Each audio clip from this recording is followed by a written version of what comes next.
Willis Gravely taught at the Calfee Training School in the late 1930s. Together with Chauncey Harmon and Thurgood Marshall, Gravely petitioned the Pulaski County School Board for equal facilities and equal salaries for Black children and teachers. After the petitions were filed, the original Calfee Training School burned down. The school was rebuilt in 1939, but Gravely and Harmon lost their jobs. Gravely eventually left Pulaski and taught high school in Cincinnati, Ohio, where one of his students was Nikki Giovanni. I grew up in segregated schools, and Mr. Gravely and his wife Lillian both taught at Wayne High School, and he was the English teacher. And of course, Mr. Gravely reminded me so much of my grandfather. Mr. Gravely taught English. My grandfather, of course, taught, not of course, but my grandfather taught Latin.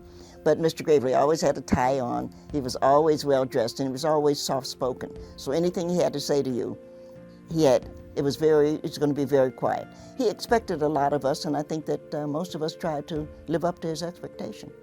Of course, everybody has to read Shakespeare because it goes with the it goes with the territory.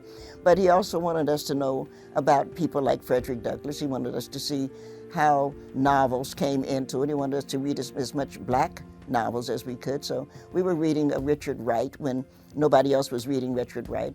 And of course, we read the young Ernest Gaines, and Mr. Gaines, of course, was quite brilliant, and it was wonderful to read that. And everybody read Invisible Man, so that you had to know, and we did know Ralph Ellison. But one of the things that was important, and I think Mrs. Gravely had something to do with that also, was the connection of the spirituals to the books that we were reading, and how they were bringing out the thoughts that some of the things, I've been buked and I've been scorned. And so you're reading, actually, if you look at that song, and then you're looking at what Richard Wright, who was a native Mississippian, and you look at what he did with that and how he made a novel out of thinking that through. I've been talked about Sure as I'm Born. But I think that they were bringing out what we had learned from the Bible, and what we knew from the Bible, we knew also from spirituals, because the enslaved were not allowed to read. It was a long time before they were allowed, as you know, to read. So they had to pass their story along through song, and that's where we got the information. African American history is important to history, because without it, there's a hole in history.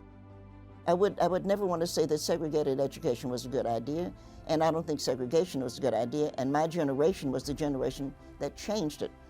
But if you ask me, was it good that I got to talk to geniuses every day? The answer is absolutely. We were very, very fortunate in that. One of the things that I do regret very much is that we being the United States, no longer have the draft. Because when we were drafting people, war is a bad idea. But when we were drafting people, one, a lot of people didn't want their sons and daughters to go to war, so one, that stopped a lot of wars.